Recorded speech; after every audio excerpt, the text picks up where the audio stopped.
नमः शिवाय। सभी साधकों को, सभी भक्तों को नवरात्रि की हार्दिक शुभकामनाएं। जब साधक अपने तपोबल से अपनी साधना को कंप्लीट कर लेता है, जब अपने जीवन को भगवान के चरणों में लगा देता है, तो उसके जीवन में जो खुशियां आती हैं उसका कोई वर्णन करके कभी बताया नहीं जा सकता, क्योंकि वह सब उसकी स्वयं की तपोबल के कारण ही होता है। इस रास्ते पर कुछ गिने चुने भक्त ही चला करते हैं और उन गिने चुने भक्तों में से कुछ ही भक्त पार हुआ करते हैं, जिस पर परमात्मा की विशेष कृपा होती है, वही इस रास्ते पर चलते हैं। और उन चलने वाले भक्तों में से कुछ ही भक्त सभी परीक्षाओं को पास करके आगे की ओर निरंतर बढ़ते रहते हैं और भिन्न भिन्न उपलब्धियों को प्राप्त करते हैं। कुछ तो अपने घर के लिए ही भगवान की साधना करते हैं, अपने स्वार्थ सिद्ध करने के लिए साधना करते हैं, परंतु कुछ भक्त इस प्रकार के होते जो अपना तो कल्याण हो, साथ में कुटुंब का हो और साथ में जो भी संसार में मेरे सामने आए प्रभु उसका भी कल्याण हो। तो उनमें से ही कुछ साधक जो मुझसे जुड़े हुए, जो भक्त जुड़े हुए, उनमें से एक ये बेटी भगवान देवी, इन्होंने मेरे पास आकर साधना दीक्षा ग्रहण करी।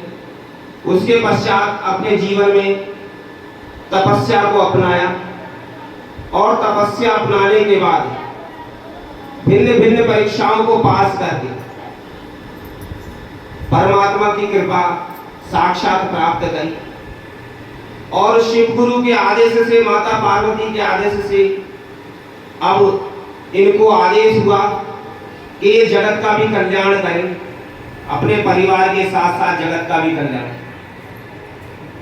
तो जगत कल्याण हेतु आदेश के अनुसार ही, माता के आदेश से, शिव गुरु के आदेश से हम आज बल्लभगढ़ से चलकर गाजियाबाद में इनके निवास स्थान पर आए और इन्होंने जैसी भी व्यवस्था माता रानी के लिए, भोलेनाथ के लिए अपने घर पर जो धाम स्थापित किया, उसमें ये सभी के लिए यहाँ पर अपना समय देंगे, जीवन में से कुछ क्षण निकालकर, ताकि इस जीवन से औरों का भी कल्याण हो सके। और मैं एक विशेष बात भी बताना चाहता हूं कि शिव गुरु और माता पार्वती का विशेष कृपा इनको प्राप्त है और प्राप्त हो गई है, जिसके कारण से मैंने भी इनको रोका नहीं और आदेश का पालन हम भी कर रहे हैं। जैसे शिव गुरु के आदेश का, माता पार्वती के आदेश का पालन हमने भी किया, जिसके कारण से हम बल्लभगढ़ से चलकर यहाँ पर इनके निवास स्थान पर आए और इनकी गद्दी आज से आरंभ होगी। समय ये निर्धारित करेंगे कि किस सातों बारों में से, सप्ताह में से कौन सा दिन ये निर्धारित करेंगे कि अपना कुछ कीमती समय अपने जीवन में से लोक कल्याण के लिए लगाएंगे। और उस दिन आप आकर के इनसे मिल सकते हैं इनके निवास स्थान पर। बाकी मैं इनका नंबर डाल दूंगा। ऑनलाइन इनसे कोई भी जानकारी आपको प्राप्त नहीं होगी। जो भी जानकारी प्राप्त होगी आपको इनके धाम पर आने पर ही प्राप्त होगी। आप अपनी पूछा ले सकते हैं, किसी भी प्रकार का कोई संकट है उसका निवारण करवा सकते हैं। बस जैसा आदेश शिव गुरु का, माता पार्वती का होगा, वैसे मैंने आप सभी लोगों को सुना दिया। यही विशेष बातें थी जो आप सभी लोगों तक पहुंचानी थी कि जो ये कृपा प्राप्त हुई है ये सभी आप सब लोगों के लिए ही प्राप्त है। इसमें किसी विशेष का कोई अधिकार नहीं है कि कोई विशेष ही इसका अधिकारी होगा। ये कृपा सभी के लिए है और सभी को निष्पक्ष प्राप्त होगी। जैसा भी ये निर्धारित करेंगे एक समय, उस दिन आप सब लोग धाम के समय पर दरबार पर आ सकेंगे और अपनी विषय में जान सकेंगे, अपने संकटों का निवारण करा सकेंगे, अपनी परेशानियों को हल करवा सकेंगे।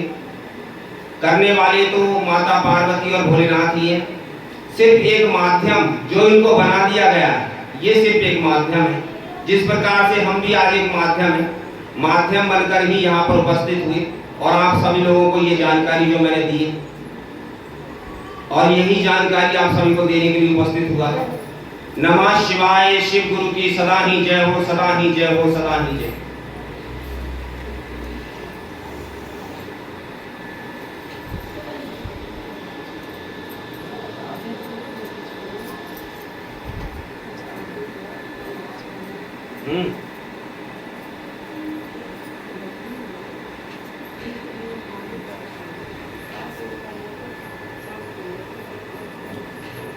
पूरब तो इधर बता रहे हैं,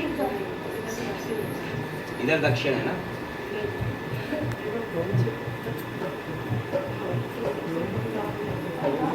दक्षिण है ना ये।